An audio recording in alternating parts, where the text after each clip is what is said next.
Good evening, brothers and sisters, friends, visitors. Welcome to my YouTube channel. Tonight's question comes from Misha, and Misha says, here we go.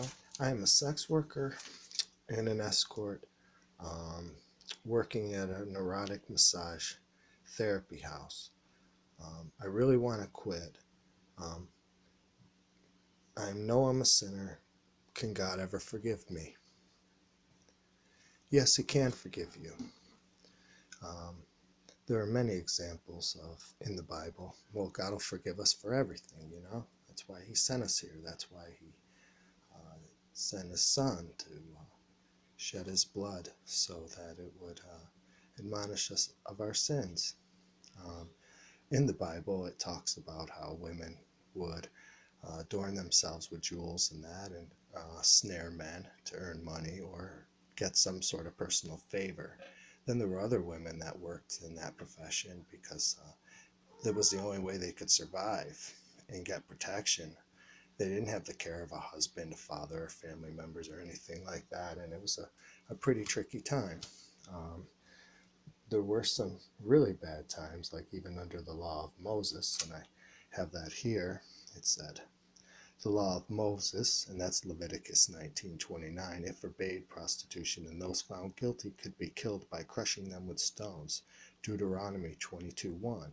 A priest's daughter who became a prostitute was to be burned to death. That's Leviticus 21:9. No money earned by prostitutes was to be accepted as a gift to the temple. That's Deuteronomy 23:18. But you are able to pray and pray the sinner's prayer, you know, and ask God to forgive you and to come into your life and change those things, you know. And I saw your other question here too, and not to get off that subject, but how do I personally feel about, you know, a relationship with somebody that was a sinner, or, you know, that might have had a shady past. Well, we've all had a shady past. But one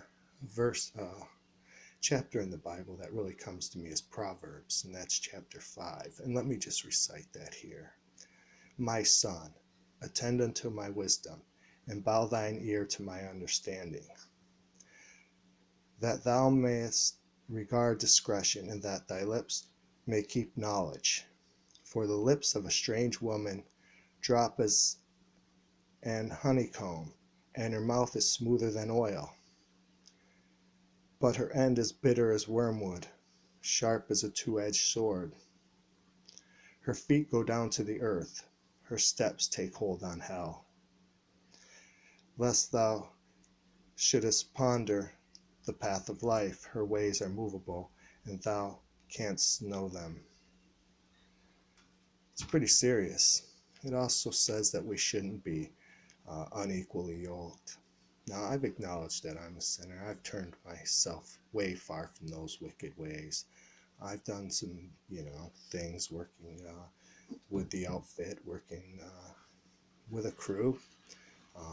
You know, I've, you know, worked in bars, smoked a lot of pot, sold a lot of pot, you know, that kind of thing. And, you know, those aren't the type of things I want to do anymore. I like the herb as a sacrament, but I no longer believe it's a form of currency, and I've seen how corrupt that's been. I pray for you all, and that I pray that you have a good life, and that you find God, and that you know, if you have any questions at all, please just feel free to ask the Reverend anything you like, and I'm here. God bless, and may He keep you safe. God bless.